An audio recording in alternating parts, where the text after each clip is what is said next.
Sa Job chapter 1 verse 6 to 12 na pinamagatan ni Brother Nomer ang totoong pananampalataya sa Diyos.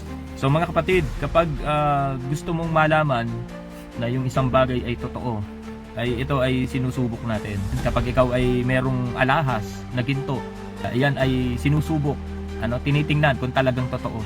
Dumadaan yan sa sa mga proseso, lalo na kapag ikaw ay magsasanla, chinecheck talaga nila kung talagang tunay yung dala mong ginto. Gaya nga sa mga nanliligaw, di ba?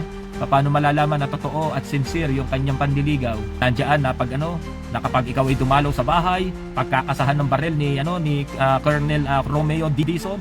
Amen? Ito ay natakot. Pag napagkasahan ng baril at natakot ang manliligaw, ay hindi totoo ang pag-ibig nito. So, ganun din sa ating pananampalataya, mga kapatid.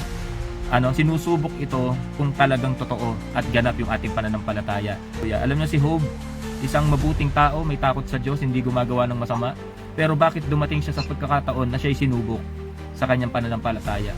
Para bang akala natin kapag ikaw ay mabuting tao, hindi ka na dapat magdanas ng pagsubok. Pero alam mo si Job, sinubok siya ng Panginoon. Ang sabi sa Biblia, in everything give thanks.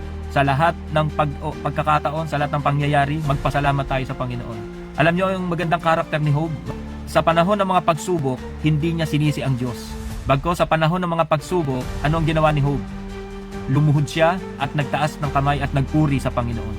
Isang napakagandang karakter na pwede natin i-adapt sa panahon ng mga pagsubok.